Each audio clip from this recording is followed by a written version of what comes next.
I mean, what are we doing here?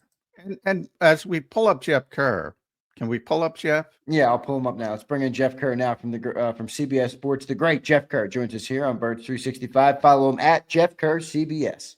I'm going to make this simple, and Jeff is our stat guy, stat expert. There are 17 games in the regular season, correct, Jeff? That would be correct. And how many times did the Eagles run the tush push last year? 92. 92. Now, is that through the sorry, that's for 3 years. Yeah, that's for 3 years. Yeah, 38. I think 38 was regular season, and when you count the postseason, it ended up being 48 or 49. Yeah. So we'll just go regular season. So 38 divided by 17 is slightly over 2 times a game. I'm not a mathematician, but I think I've got that correct. That's how much they run the fucking tush push. And we made such a big deal out of it. Is it the most overblown thing in the world? AJ Brown said it best last week, and I kind of wish I was there when he said it, because I probably would have laughed with him. It's just 1 yard. They'll figure out a way how to get that yard, and they don't have to. They have it in their back pocket. But the point is, the reason the Philadelphia Eagles won the Super Bowl was because of A.J. Brown and Lane Johnson and Jordan Mailata and Jalen Hurts and Saquon Barkley and Dallas Goedert and Landon Dickerson and Jalen Carter and Darius Slay and C.J. Gardner-Johnson and Josh Sweat and Milton Williams. Boy, I found it interesting that all the players were like disgusted by tush push questions, because they're like, hey guys, we're good. They were tired of it last year. I remember I had to do a couple national stories for CBS, and I know one of them said, I won't say the player, well, thank God I like you, so I'll answer this question. And I'm like, oh boy, like, you guys really don't want to talk about this. And that led into another conversation. Yeah, I mean, it's just a play. I don't understand. It's just a play that they run better than everybody else, and everybody is sour grapes over it. And the debates are so stupid. They really are. Like people were like, oh, you're so pro tush push, you don't want it banned, like on X. And I'm like, that's not what I said at all. I just said that it's stupid how everybody's just fighting to get rid of it. And that's not the reason why the Eagles scored 55 points in an NFC Championship game or 40 points in the Super Bowl. And the 95 combined points are the most points for anybody between the Conference Championship game and Super Bowl. That's what upsets me. You think the tush push is the reason why you want a championship. And I actually think a lot of people kind of came together on when I made a couple of these points sarcastically. And they're like, well, yeah, then they don't need it. I'm like, exactly. That's what I'm telling you. They don't need it. they don't need it. If they have it, great. If not, they're still going to score those. Well, if they have it, it helps, but they don't need it to win. But I agree with both sides. It did help them win games. I mean, it gave you an opportunity to win games. But you're right. It's not the meat and potatoes of what wins you football games. I agree with that. No, it's not like they're running the tush push at the 20 and just running the play for. I'm interested if any of the fans in the chat can be honest. Like, before this happened, and before people like Jeff told you how many times they ran the play, like, how many times did you guys think they ran this play? I don't think it's about amount of times run. I think it's more about impact of those of the plays that they did run it on. What gets my gears going with the tush push is when you got guys like Frankie I can never pronounce his name. Frankie Louvu. Yeah, Frankie Louvu. Like, you got guys like him, or you got the Packers. I know the Packers were kind of the pushover for Goodell because they don't have an owner, but when you got their stupid comments and you got by the way, the Packers had nothing to fucking do with it. Yeah, exactly. They were just, oh, you don't have an actual owner.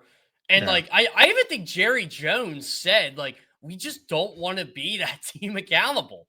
And like, everybody got so mad that all these teams that played the Eagles voted against it. I would vote against it. I don't want to have to worry about that.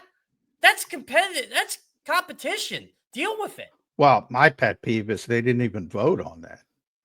Yeah. They voted on they were supposed to vote. I shouldn't say they did vote on that. They were supposed to vote on removing pushing from offensive football as a whole, downfield, anywhere, which the pre-2005 rule. That's what they were supposed to vote. And that's what they should have initially pushed in March. Exactly.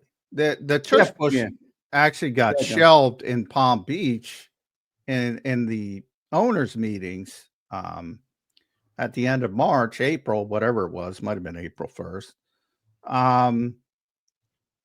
That already got beat in Palm Beach. They were supposed to be voting on something else in Eagan, Minnesota. They didn't. And that's where the Eagles, and I wrote about that on the SI.com, the Eagles outsmarted the NFL. So people should take credit because they made it about one play and it wasn't about one play. And two things I've always said, Zander can back me up.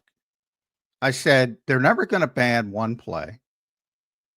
Two, because it is too punitive to the team. And they didn't. And two, the second part is my only point, because as somebody who wants pushing removed from offensive football, so I'm labeled as anti-tush push, even though I advocated that position before the tush push even existed. So make sense. But I've said from the start, it won't matter a whit for the Eagles because they're still going to be great at traditional quarterback sneaks as they were before the tush push at a higher percentage. Yeah, but I digress. And a lot of people, I think, were taking that stance too. It's like, well, it doesn't matter. They're going to be great anyway. I just think people just have in their heads that the league hates the Eagles. Oh, it drives me insane. No, it's definitely in their head. The schedule, the league hates. I'm like, why? Well, wait, Jeff. What do you think about the void year thing? Because we're talking about the tush push, and I don't want to get lost in the tush push debate again. I'm like so done with tush push. I know. One day off. Yeah, John, I'm blaming that on you. Tush push, man. Not blaming you. You went right down that hole. Pupper started it. Yes, he started it. What about the void years, though, Jeff? What part were you guys talking about the void years when I logged on? Just whether they're targeting the Eagles, one, the implications it'll have league wide, obviously, and why they're doing it as a whole. Just your thoughts on the overall, conversation about the league looking at getting rid of the void years because it's kind of gotten a little out of hand. It's a good loophole, but it's just one of those. Every team's doing it now because it's a way to manipulate the cap, and there are a lot of conspiracy theorists out there. Normally, they're fans of the Saints that believe that the salary cap doesn't exist. And I'm like, well, it does exist. It's just you don't know how to use it right. And look, you're taking a gamble when you take those void years. That's just plain and simple. If you get a player wrong, you get a free agent contract wrong. I mean, can you imagine, like in baseball, all the bad contracts there are, if you add void years to that, how bad that would look? Yeah, well, baseball and basketball are different. This is one thing, and because I heard Saquon say this. And he was advocating, I believe it was on Exciting Mics with Reed and Cooper, advocating for fully guaranteed contracts in the NFL. Well, the problem is, versus because they're in baseball and basketball, the problem is the injury rate in the NFL. Like, can you imagine getting a baseball contract? And again, numbers make a difference. There's far less NBA players than NFL players, far less NFL players, far less baseball players than NFL players. So that speaks to the number. But can you imagine if you have one of these career-ending it, like Nakobe Dean? Imagine he signed a Roquan Smith deal. Imagine he was that type of player. That'd be terrible, by the way. And he tears his patellar tendon, and that's it. And then that's on the books for perpetuity. Not to say he can't get injured in baseball, but the odds are much less. Not to say you can't get injured in basketball. Honestly, if these guys want fully guaranteed money, then they should learn how to play flag football now. And they might be able to get we might be going that way. Yeah, probably are going that way. that part of the thing, and NFL owners, and the second part I should have mentioned about the voidable years, and I brought this up last week to a certain extent about, look, everyone assumes every NFL owner is rich, and they are, but there's there's a big difference between Walton level rich, Tepper level rich, Jones level rich, Kroenke level rich, and Mike Brown and Mark Davis, who are just really rich to us, but are like a speck on the Walton family's what. So the whole idea is with the NFL is parity, as I've often talked about. They push down the good teams, they try to elevate the bad teams. Pretty hard to do that when some of the richer owners. Now, to Jeffrey Lurie's credit, he's not even in the top 10 when it comes to richest NFL owners. Yeah, he's kind of in the middle, I think. Yeah, he's in the middle. But, so credit to him for be willing to do this. That part Eagles fans should be overjoyed with. But there is a competitive disadvantage when the Waltons are the richest owner. Denver now, they surpassed, I don't know if it was Kroenke, Tepper, somebody number 2, but and then the lower level owners like Davis and Brown specifically. Yeah, Bidwell. Yeah, there's a big competitive disadvantage for and that's why they have the cap to begin with. So the idea of Brian, you mentioned the number. What was the number? Sorry to cut you there. What was the full number of contracts that are using void? It was like 2.4 billion, was it? 26 teams, over $2.2 billion. Of void. And how much do the Eagles have of that, though? Eagles, I can look it up. Because I think they were the top by a pretty significant margin. They're number 1 by a pretty large margin. But I'd have to look that up. Give me a few minutes. But sorry, I didn't want to. I thought you might have had it in front of you. I didn't want to put you on the spot there, but I was just trying to break it down in my head. Like, all right, 2.2, across 26 teams. If the Eagles have 400 million or whatever it is, I mean, they're really taking advantage of it as compared to what many of those other 26 teams might be doing. They are. They use it more than anybody else. And there's no question about that. But again, it's about the whole thing is about salaries and how they've exploded and a bunch of rich people trying to limit salaries. I mean, that's what it's about. Right. That's what it's about. But salaries are going to explode. That's what happens when you have a mega TV deal and the league just prints money. I'm wondering when the league's going to stop printing money, but with streaming prevalent, I don't think it's going to happen. I don't think it's going to happen, but it's very difficult to get, 32 ownership groups. Eagles are 390 million in money in voidable years. Number 2 is San Francisco at 204. Yeah, San Fran's been doing a lot of voidable contracts with their extensions. Cleveland, who learned from the Eagles and does it because Andrew Berry and Catherine Hickman are there. 187. The Saints are 112. Jacksonville's 106. So Eagles are still almost double the second place team. Yes. Jets, so they're 87. a lot. All right. Yeah, Dolphins, they still are 70. very much. Yeah. So they use it more than anybody else. They use more money, which again is a testament to Jeffrey Lurie because he's not the Walton family. Yep. So all of that is, you should laud the owner of the Philadelphia Eagles. And I really do think the Eagles view it as, I'd rather spend money on my players and have a competitive team than buy the newest, greatest stadium or the newest, greatest practice facility or whatever. Right. And maybe that'll come to fruition at some point, but I think it's like, I'd rather show off in my 26-year-old building the 2 trophies I got. Well, again, though, it doesn't matter if the number's 390 or 204 or 187. Like, look at Cleveland. How many things have they screwed up evaluation-wise? Everything, Exactly. everything. Yeah. Like, No, you're right about that, John. The reason that works so well for the Eagles is not because they couldn't get void years, it's because they're making good. Their evaluation is on point. Like I always look at this with Cleveland, for example. Could they, like, I get they had an offer they couldn't refuse for Travis Hunter from Jacksonville, but could it come down to they just did not want to pay this guy? Who? Travis Hunter, when they trade down from 2 to 5. I don't think so.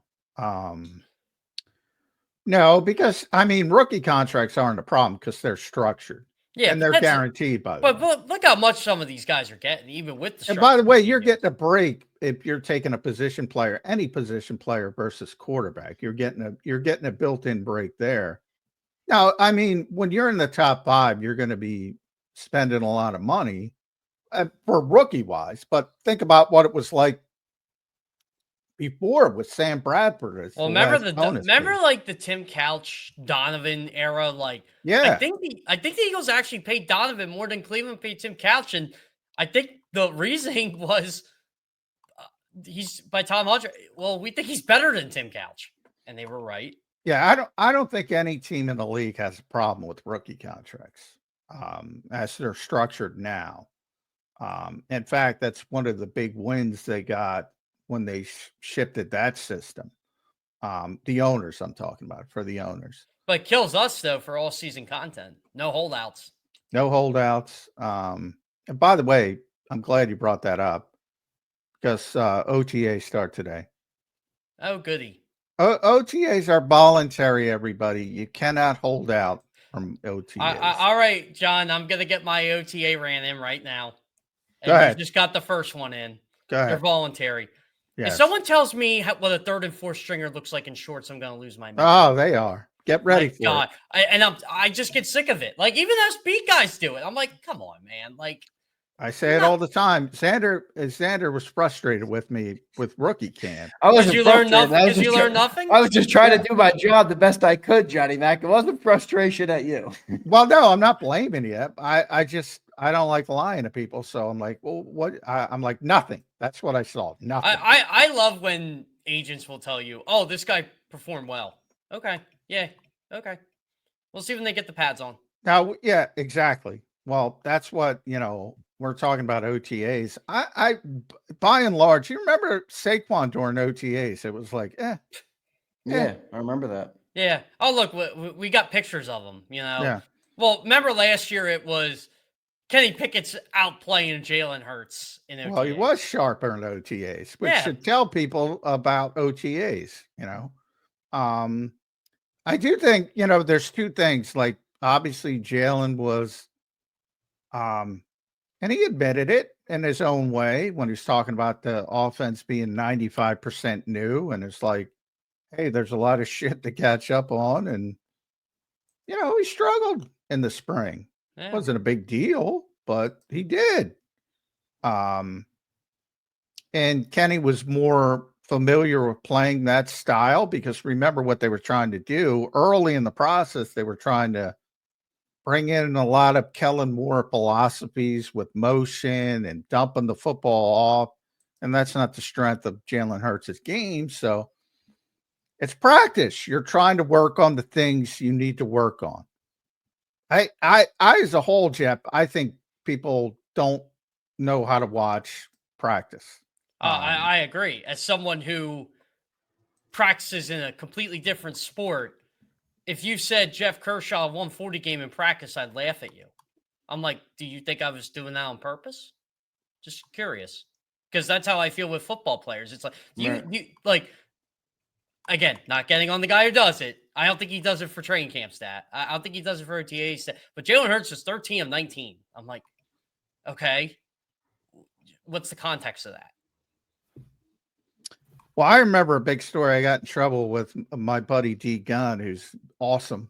But he it was a couple of years back when he said Jalen wasn't looking good, and I don't know, there were like 10 straight reps, and I'm like, hey, and this was a day where everything was closed, so it was coming, and I'm sure somebody told fatigue on that. I'm not. But when are you getting 10 straight reps in practice? I don't never remember anybody getting 10 straight reps. Like not even. No, again, it could have been conflated. It could have been 3, and then his next set of 3, his next set. Exactly. Was it 10 when they were switching off and he just had 10 straight plays? Yeah. Like, but it's like A, that kind of stuff doesn't happen. B, what is the process? I always bring up, Doug's 10-10-10 practices and Andy's 10-10-10 practices where, they're set up where the offense is basically like more of a scout team environment where the offense is giving a look to the defense or vice versa.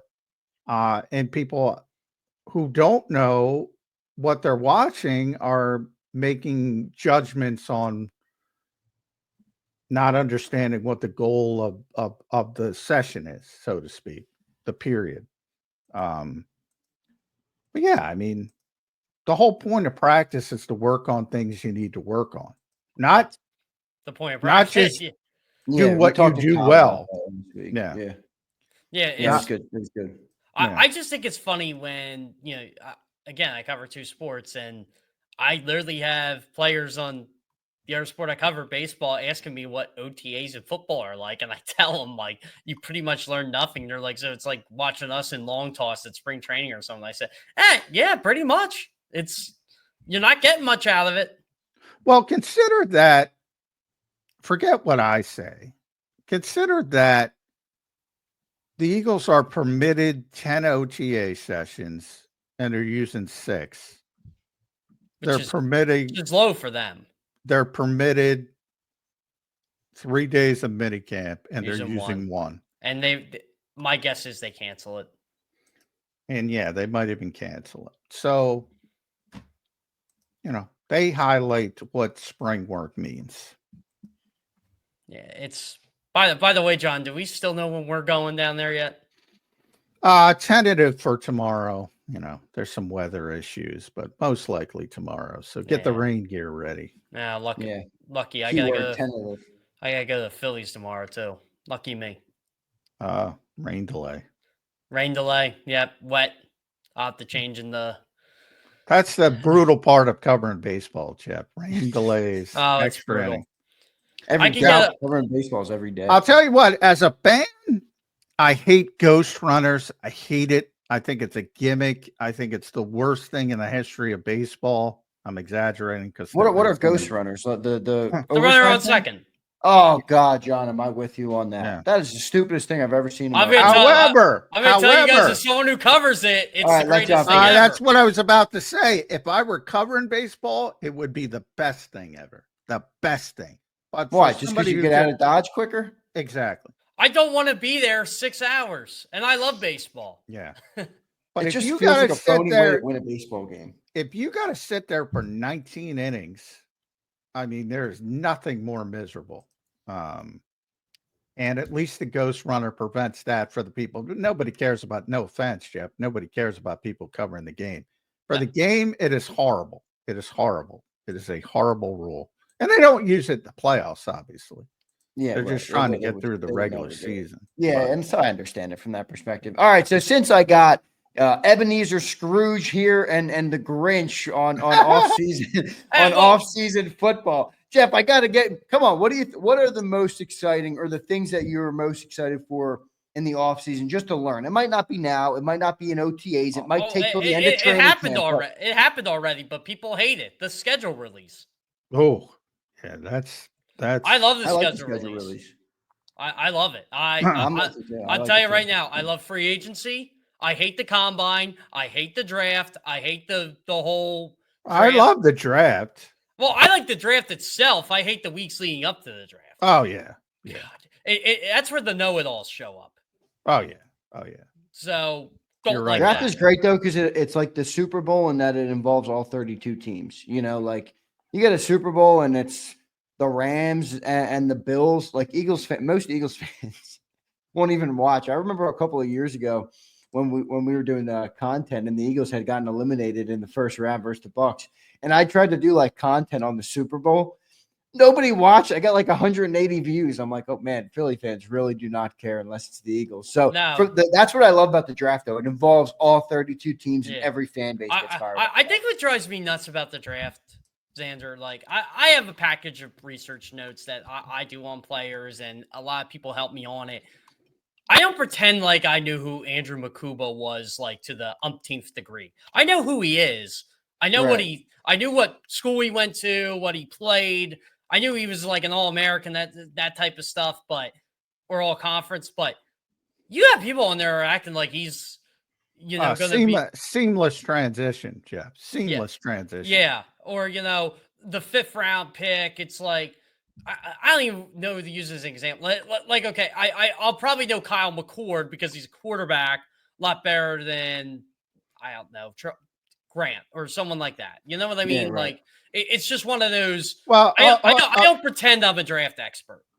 All you have to go is to last year's 5th round picks. Boy, did we have some hype over them, man.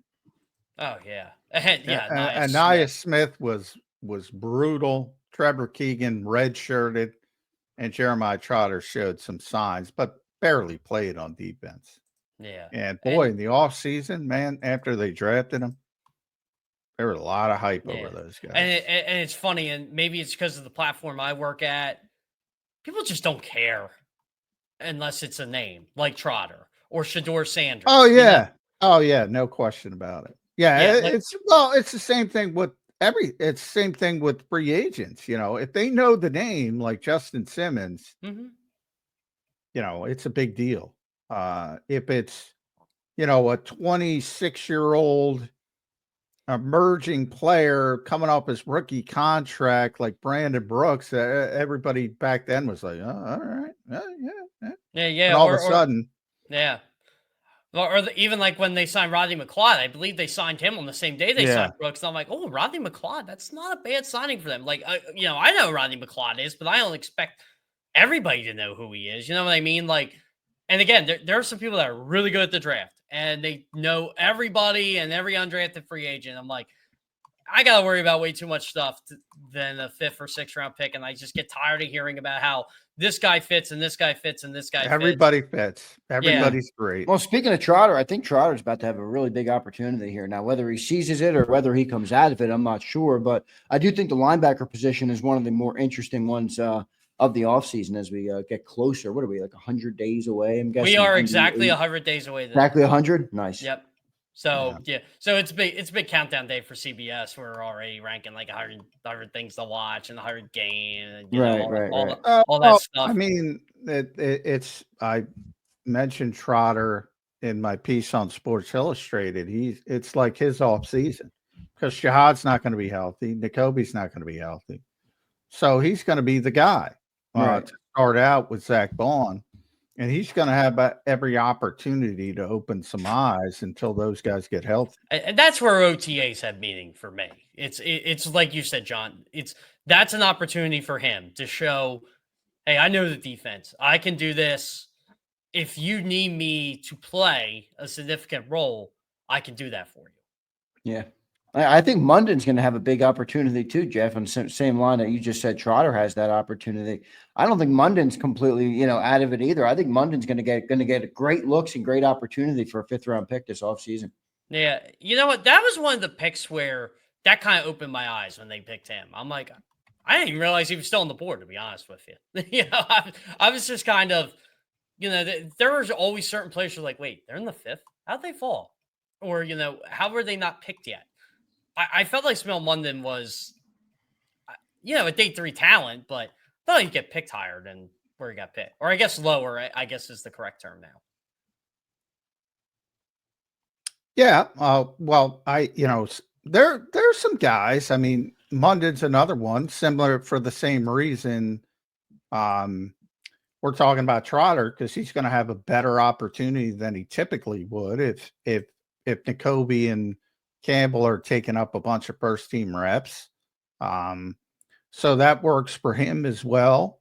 But yeah, when you start talking about day 3 guys, and people should have been learned by last year, it's not easy for those guys to They should have learned back in 2009 when Macho Harris replaced Brian Dawkins.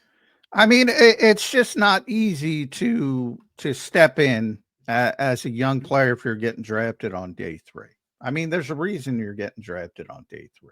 Not saying it doesn't happen. Puka Nacua most recently, but again, if you're playing the odds, so even a lot of people are excited about Ty Robinson, but Mac McWilliams, because they have to repopulate the secondary. Munden, he could beat out Trotter. Why not? Drew Kendall, people talk about right guard. Why not Drew Kendall or Miles Hinton or Cameron Williams? I bet Drew Kendall gets a look. Kyle McCord, can he push Tanner McKee? Who knows? Powell Ryland, a lot of people are excited about him. They need edge rushers. So, but it's going to be difficult for most of them. Maybe you get one that hits, but if you're playing the odds, they had 1, 2, 3, 4, 5, 6, 7 picks, day 3 picks. Most of them aren't playing right away. No, but hopefully you get one. I think that's what they're banking on. Yeah. What do you think of right guard? Oh, I think personally, I think they're going to give Tyler Steen the first shot, but I think they want Kenyon Green to get it. I don't know. Maybe John has a different opinion on that. I mean, you trade for Kenyon Green. He was so bad. I can't. Yeah, he was terrible. I think Tyler Steen's better than him. And the other thing about Kenyon Green is, like, you can say they traded for him. That move to me just felt like they were doing anything they could to dump CJ Gardner. That was like a salary dump. That was like an NBA salary. Sure, if you want to give me Kenyon Green, I'll take him. Just take CJ Gardner Johnson off my hands. Like, that's what it felt like to me. It didn't feel like they were like, we believe we got a guy with upside. It didn't feel like that. Now, maybe I'm wrong, but yeah, but I agree, Xander. That's where you're trying to justify the trade that you make because you don't want to admit that it was a salary dump or there were other factors into why you got rid of this guy. Well, there are. Yeah. I mean, so he's high maintenance. Let's be nice. Since we're on, we had a day off. Let's be nice. CJ's high maintenance, but I'll tell you what, he's a hell of a player. He is. Hell of a playmaker. And help them get the 2 Super Bowls and win 1. And I don't think there's going to be a seamless transition from CJ Gardner Johnson to Andrew Makuba. That is a big time playmaker that is now playing in Houston, albeit a big time pain in the what as well. I had to do some bold predictions for the all season already, and one of them involves CJ. I'm like, Houston's going to be tougher. They're going to be mentally ready for the grind, so to speak, because of guys like him. They traded for guys like him and they acquire guys like him. I think they realized last year we're all bark and no bite. I think they're trying. Well, you could also blow up the whole thing. We'll see how D'Amico handles it. But good luck to our old friend D'Amico Ryans because they have a talented team. Yeah, they do have a very talented team. Yeah. I'm curious to see how CJ Stroud improves in year 3 because they did just decide to get rid of Bobby Slowick, who was a head coach candidate just a year ago. Yeah, that was an interesting move. Jeff, it was funny how everybody talked about, CJ took a big regression in year 2. They still went to the playoffs. They still went to the playoffs. They won a playoff game. Yeah, it wasn't that big, but no, he definitely didn't look quite the same. But I don't know. That's what I'm thinking happens with Jaden Daniels this year. It's not going to be awful. But I think just because they set the bar so high last year compared to where they came from, it's going to be hard to meet that mark again. Is what my take on. And again, I know it could be lazy, but you're playing a tougher schedule. You're playing the NFC North. You're playing the AFC West. You are playing now a second place schedule. You're not playing the worst team in every division for your interdivision games anymore. Add on to what you're already scheduled. So, I mean, look, they could still win 10, 11 games, but they may not be as good. Or they might win less and they might be better. CJ Stroud, their offensive line was a mess. I always talk about quarterback evaluation being broken. I don't think he played poorly. I think he had a shitty offensive line. And that usually, when you have a good quarterback who has a down year, look at the offensive line first and see what kind of year they had. Now, if the offensive line played well and you have a quarterback who had a down year, then you might have some issues. I do think it's funny, though. Again, you talk about offensive line, John. Sam Darnold had a good offensive line until he didn't. When everybody said, we're just going to. Well, he had a crappy interior offensive line. He's got great tackles. Yeah, but I would say Detroit exposed that a bit. Well, no doubt about it. They're good. Which is kind of the Rams even more so. Yeah. But the Rams. The Rams, really, yeah. The Rams, they have a really good, and I mentioned Lane Johnson, Jordan Mailata told me that and said they were really fucking good. Their pass rush, which kind of shocked me. Not that, just how well they spoke of the pass rush. Now, obviously, they have to figure out some issues when it comes to stopping the run. But yeah, it's it. And then when Minnesota lost Darisaw, that was a big injury because that dude could play. But the interior, Garrett Bradbury, and he's going to be New England's starting center. Yeah. Now there's a guy. That shows you how bad the Patriots' offensive line was last year. Yeah. I mean, that guy's just but he was a first round pick. So they kept giving him chance after chance after chance. I remember people were comparing him to Jason Kelsey because he was undersized and athletic. Boy, he just can't play. I mean, the funny thing is with the Patriots, like their offensive line was so bad last year, and Drake May made that offense kind of respectable. It's why people are so high on Drake May. You get an offensive line, but I don't like doing that backward. Same thing Chicago did. They did it backward. Yeah, they did. And you never know if you lose. I think it's people are more concerned about Caleb Williams. One, because he's higher profile, but two, because he showed some signs of some bad body language signs because he was getting beat to you know what. Then you got Wickersham's article that came out about how he was trying to avoid even going there. Yeah. I don't know. There's just something about Caleb Williams, all the talent in the world, but that's why, did they lose him? They might have lost him. Yeah, I feel like he's going to be a 30 for 30 someday. I really do. He's either going to be that or he's going to be good this year. I mean, Ben Johnson can't get something out of him. No one can. Yeah. Yeah. Jeff, you joked earlier in this segment about off-season content. They're now spinning, Caleb Williams like rolling out to his right and making a throw. Look at what Ben Johnson's done for Caleb Williams. He's the perfect OTAs. Yeah. Or like last year, are we sure Kellen Moore's offense is going to work? Yeah, I'm pretty sure. Yeah. Well, Ben's good. Now, is he going to be a good head coach? I have no idea, but he's going to come up with some offense. He's going to scheme some people up that everybody wants but it's a lot easier to scheme. Nobody's going to Caleb Williams is a hell of a lot more talented than Jared Goff, but Jared Goff knows how to play the position. So you can do a lot more things with Jared Goff than Caleb Williams. So it's going to be interesting to see. Yeah, it's going to be an interesting year just in general from that standpoint.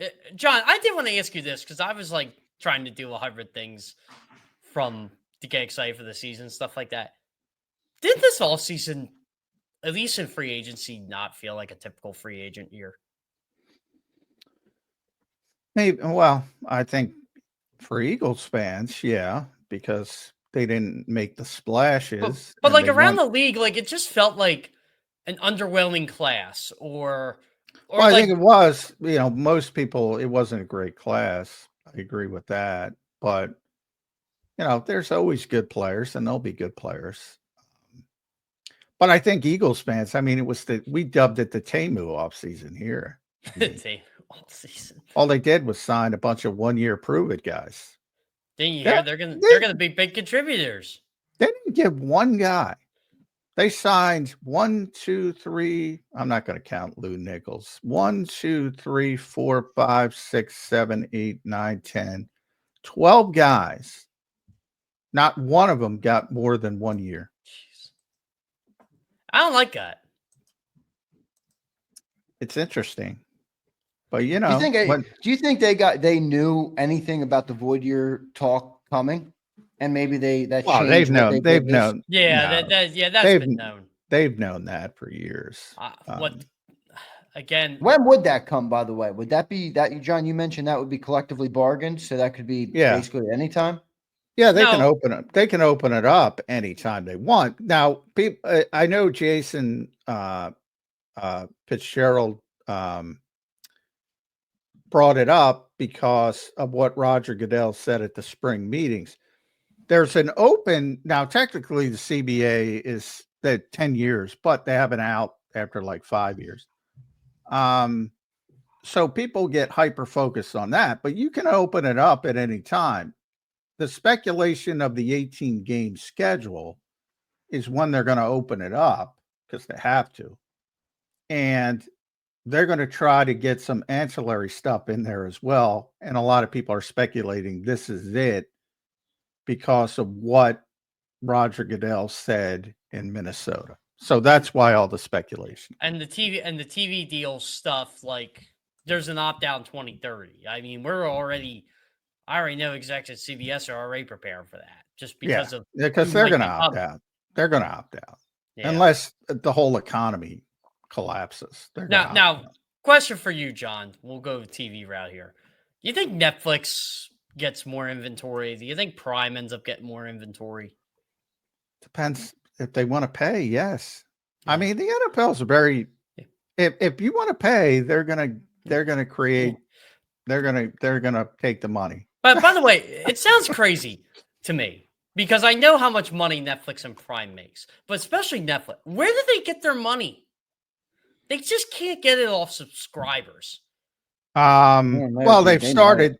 It is mainly subscribers, but they've started selling ads now, and they've started going into live programming. Yeah. But yeah, no, I mean, they just made that's. If you think about where Netflix started with the DVDs and people I used would to mail have them back, DVDs. it's unbelievable. But yeah, I mean, their market cap now is I'm looking it up, $504 billion. And that was basically all subscribe. Remember, it's worldwide. It's a worldwide company. Yeah, it's a worldwide company. Yeah. And remember, you don't have to make the money to spend the money, especially in that world. You Yeah, can call up a couple investors, do a big I mean, I can raise understand and how make a Prime lot of makes their money. Prime Video is just something, Amazon's just giant Amazon's in and a of beast. itself. Yeah. Right. But I mean, they've created that kind of market cap just based on their business structure, and it's pretty amazing. I do laugh at this, just as maybe someone who works for a legacy broadcast partner. But you're letting Netflix and Prime kind of get in your territory, more than okay, right? But if you're doing that, I'll use Prime as an example. Prime uses NBC people and NBC production. Oh yeah. Why doesn't NBC tell them to shove it and say, go figure it out yourself? Yeah, it's interesting. I mean, everybody, because the NFL uses, like a lot of people do their own production, but the NFL has always kind of farmed it out. That could be a good thing. That could be a bad thing. Obviously, you save money, but sometimes maybe the production isn't where you want it to be. But they've always been of the mentality to farm it out. And look, everybody wants the NFL, so they're all willing to bend over backward. And that means, and Netflix or Amazon, I'm not sure what Amazon's doing, but yeah, I mean, Netflix is filled with debt, but they're buying the NFL because it's bringing more long-term value to their. And they're banking on people paying for Netflix to watch the NFL. Yeah, I think they have $15 billion in debt or whatever it is. But Yeah. For a company of that size. That's what I mean. It's baby peanuts. But Yeah, Jeff's saying, where do they go? The money. The money comes all over the place when you're that big. And Amazon's market cap, but Amazon's a much more encompassing company. 2.1 trillion. That's the biggest company in the world. By the way, I love to tell people this with Amazon, because people are like, I'm not paying for Thursday Night Football. I'm not paying for the streaming. I'm not doing this. I'm like, do you have Amazon? Do you have an Amazon membership? Well, yeah, I get my stuff shipped to me in 2 days. I have Prime. I'm like, then you're already paying for it. Exactly. Like, do you not know, like, you get Prime Video? Like, I'm telling you, John, it's my favorite argument, because I am a NASCAR fan. I got to listen to these NASCAR people think they know everything all the time. I am not paying for Prime. I'm not paying to watch a NASCAR race on Prime. You literally paid to watch NASCAR on TNN and ESPN in the 90s. What is the difference? Well, it's a problem with a lot of older people, because they're just not used to it. I mean, yeah. And you really have to work. If you want to watch like every Phillies game, you really got to work to find out what is it on, where am I going? And old people have just been watching it, turning on whatever local broadcast. Yeah, it pisses them off, which I get. But my dad's the best. He doesn't even deal with it. He just tells me, you come over, they're on Apple night, you just put it on. All I gotta do is turn TV off. I'm like, yeah, sure. Even I don't know what Cozy TV is. I know the Phillies and Eagles were on that at one point. Yeah, I don't know that either. I don't even know what the hell that is. I still wasn't the Eagles' third preseason game on like Cozy TV? Yeah, it was TV? on Cozy TV. I don't even know. I still don't know what it is. I told them they're actually doing you a favor. It gives you a reason not to watch it. Yeah. Cozy, yeah. I'm not well. It's and by the way, that's free to air, I think.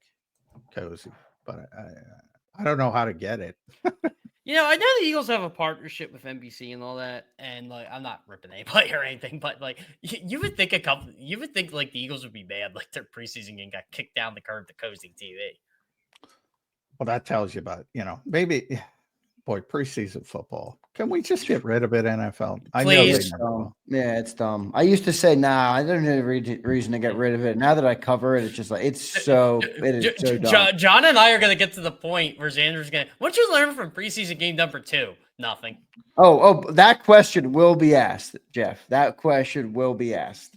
And whether well, it or not. and the problem is the NFL, because they're money grabbing ghouls. They bundle it with regular season games, and if you buy season tickets, you got to buy the preseason. What a joke! Hey, they're stealing money, but hey, they steal money all the time. What a regular season ticket costs to not see anybody. Stealing money. The only thing these teams do right now is they learned how to play preseason games in the afternoon. Well, the one thing I like about preseason games is that there is a lot of fans and a lot of people who can't afford to bring their kids or whatever to a regular season game. So they'll bring them to a preseason game. And now it's not the same experience or anything, but at least you can bring them down, see the stadium, ignite their fandom when they're young. I think that part of it is good. Well, this is what sucks about young fans. Like, what got me into the NFL was I got to go to training camp and I got to watch the practices. Right. And I got to go to the preseason games and actually watch the good players play. Yeah, not the bottom 40 who are about to be cut. They don't do that anymore. Again, no disrespect to any of these guys. I just don't care. Yeah, I hear you. I got you. I cared about them when I was 5, because I thought it was cool that these guys are playing in the NFL. But it just sucks. Like, you can't go to training camp anymore. Like, a fan can't go to training camp. The Eagles. It's not even the Eagles. It's the entire NFL. It's just, it's more the Eagles than most of the NFL. Yeah, they gotta have everything in the fortress. Yeah, and you can go to practice as long as you spend a lot of money. You can go to practice. Yeah, but it never used to be like that. It was, you walk in, it's free. You got to walk around the campus of Lehigh or Westchester, and you watch practice. It was great. I was there today. They kicked T.O. out. It was awesome. Yeah. We all were wondering, where's he going? Did Andy just kick him out? We heard Andy yell at him. Yeah, times have changed when it comes to training camp. That's for sure. Eli And- Ricks would say, I love preseason football. Guy's still on the roster from a preseason pick he had a couple of years ago, isn't he? Yeah, oh yeah. Eli's no, still well, here. no, Well, what do you guys think of this question? He likes You know, something else Brad- now. Eli would say, "I love Ivanka Trump." That's He's what he yeah. become a comedian. Yeah, he's funny. Brandon Howard says, though, how else can you properly evaluate the 90-man roster to get down to 53 and 16 practice squad? You can't simulate live football in practice. I'll say this, Brandon, they put a lot more weight on practice than they do preseason games. Yeah, they do. That's why John and I like to keep a close eye on these training camp practices, and Yeah, we I mean, they don't even over-evaluate 'em. play. They don't even play meaningful players anymore for more than a handful of. With the Eagles, you know, some teams still play their guys the old school way. Kansas City mainly, Baltimore. couple old school coaches. The Eagles, they value joint practices. Nick says it all the time. Just listen to Nick. They get their work during the joint practices, the key players. The preseason game, that's where the bottom 40 is. And again, that's what bothers me is, you know, just going from the fan perspective. Put those joint practices. Let fans see them. Not like you said, John, spend a lot of money to get them. And one of the reasons why, and this is true, you could script things in practice. So, you know, coaches have told me that for years. So if you want to work on something, you can script it in practice. Like if you're struggling with red zone stuff, you can script a red zone period. If you want to work a backed up period, you can script it. In a game, you have to hope it comes up. And you're not going to be playing your key players. So it's far less valuable. Again, it's practice, and preseason game is practice too. You're not trying to win. You're not fighting and clawing. You're trying to get better. And for coaches, they would rather have the ability to work on what they want to work on than just hoping it comes up in a game. Yeah, it's just a different time. Yeah, it is. It's definitely a different time. It is. It's, you know. Jeff, give me one thing you're excited to read about this week from John McMullen or yourself that you're going to write about from I Eagles read OTA. everything from John McMullen. So All right, so what's the one thing you're excited to read? There's got to be one thing. Scrooge. I know what Jeff's excited about. It's Ed Kratz's overreaction. I know they're the best thing. Overreactions. Ed does the best overreaction. I do them around the NFL. I did them for the schedule release. You guys need to lighten up. The overreactions is the essence of what we're looking for from those practices. No, we don't need to lighten up. Fans need to lighten up because when Ed says something, no, they want to enjoy some off season. What do you want me to tell? What do you want me to tell you that? Like seriously, like do you want me to tell you that the Eagles are the greatest team in football? Yeah, well, they want validation. Yes, most want validation.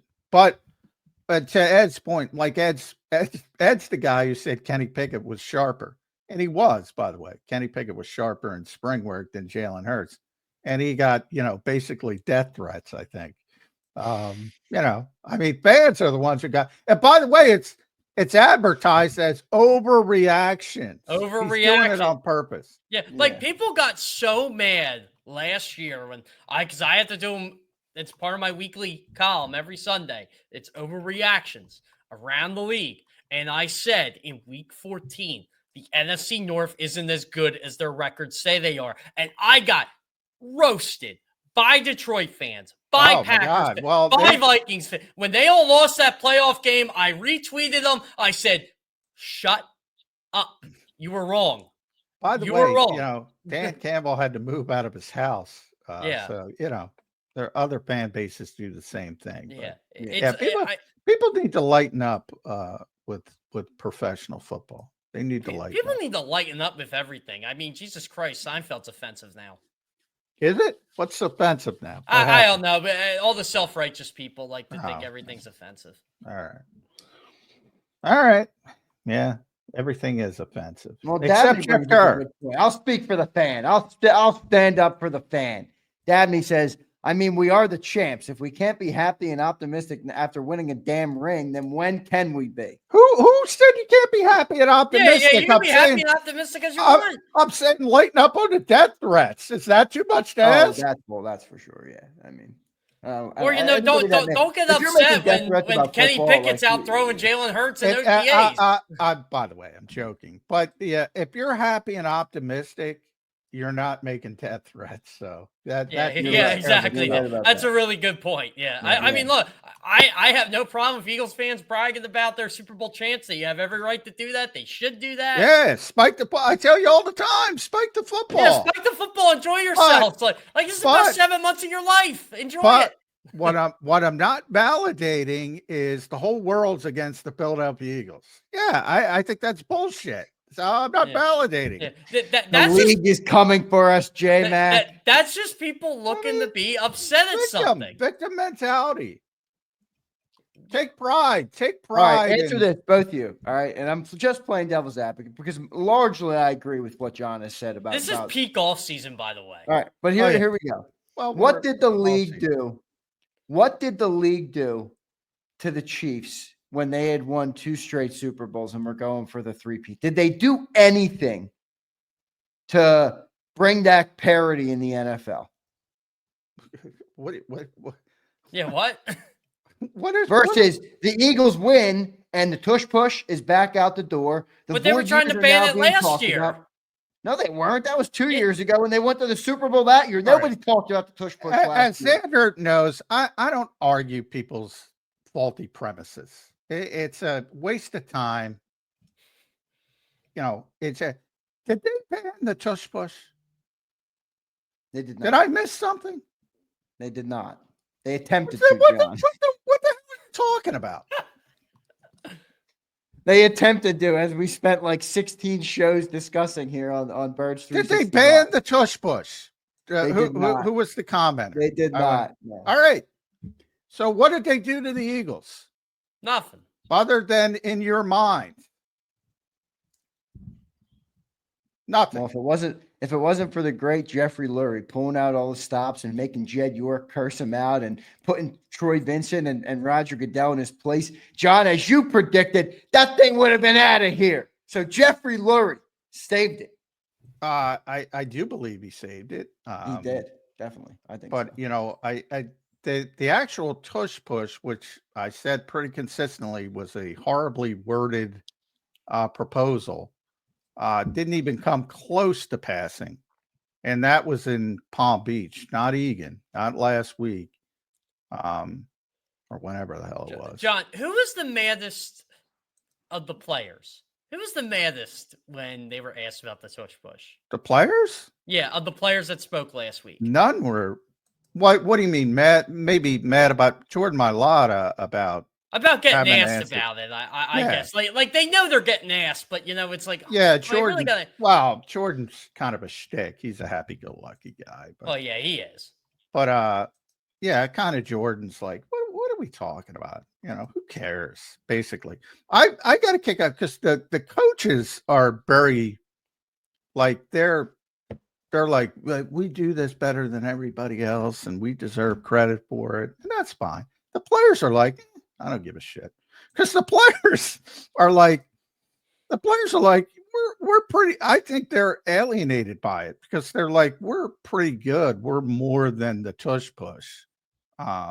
I think that's how they look at it, and I think the coaches are like, you know, we figured it out, and they did.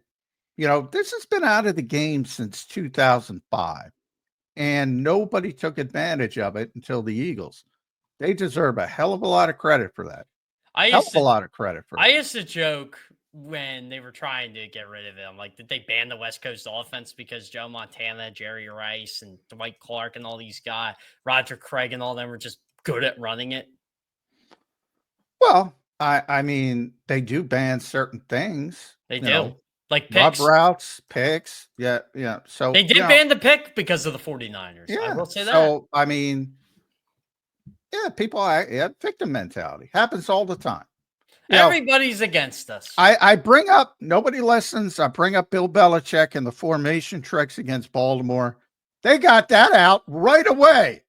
They were like, oh, shit. But again, people are only paying attention to one team. Yep. I mean, right away, they said, oh, my God, this guy found a loophole. And they removed it immediately. Happens all the time. All the time. I'm more impressed people find the loophole. Exactly. Billy Martin, I tell that story all the time with the Pine Tar game with George Brett. The Yankees should have won that game. You know why? Because Billy Martin was smart enough to know this arcane, stupid rule and pull it out at the exact time that he needed it. And then you say, all right, you know what? You got us, just like Bill Belichick, and then you change it. But they actually, because baseball's backward, they were like, no, that's not the spirit of the game. Screw you. He found the loophole. Bill Belichick found the loophole. The Eagles found the loophole. Now, if you want to remove it, remove it. But you can't do it. You can't go back in time. They took advantage of it, and they deserve credit for it. And don't get upset when they run a quarterback sneak and Jalen gets 15 rushing touchdowns a year. But yeah, when they started really emphasizing pick plays or rub routes, depending on if you're offense or defense, that didn't have to do with the Eagles. It had to do with San Francisco. I think where I'm getting annoyed right now with peak offseason is, and I went on a tear last week, just decided, you know what? I'm going to rip some people for being stupid. Jalen Hurts isn't good. He had nothing to do with them winning that. Blah, blah, blah, blah, blah. Oh, I love how you only put fourth quarter stats and not second half stats. Okay, I'll do that too, since, you want to play that game. Oh, by the way, he had the highest passer rating in the second half of games after the bye week last year, but, and then it was, well, why don't you do the whole game? I'd rather throw for 5,000 yards and 40 touchdowns. I'm like, okay, congrats. That means your team's probably losing a lot of the game. So, Well, yeah. I'm telling you, there are some dumb people out there. There are some really dumb people. I'm with You're you, not Jeff. breaking news there, Jeff. I'm telling you, I see it. Look, I try to tell people this. I'm a NASCAR fan. Every day they argue about the playoffs. The playoffs that every single driver knows going in, but they complain because their driver can't win it. Jeff, you're too young to go full Scrooge on me this early. John, I can understand, John. Jeff, you're too young to go full Scrooge on me, Jeff. The optimist in me thinks there are a lot more smart people than dumb people, and it's clearly No, not you're the wrong. case. Yes. You're wrong.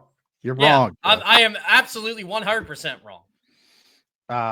Yeah, I'm being facetious, but it can get frustrating. But when you cover a baseball team that's 34-19 and they want to harp on the one loss they've had since May 14th. Look, I'm just advocating. I'm advocating people enjoy it, spike the football, and stop acting like a victim. You're on top of the hill, man. But you know why they act like victims? Because that gets retweets and that gets likes and that creates content.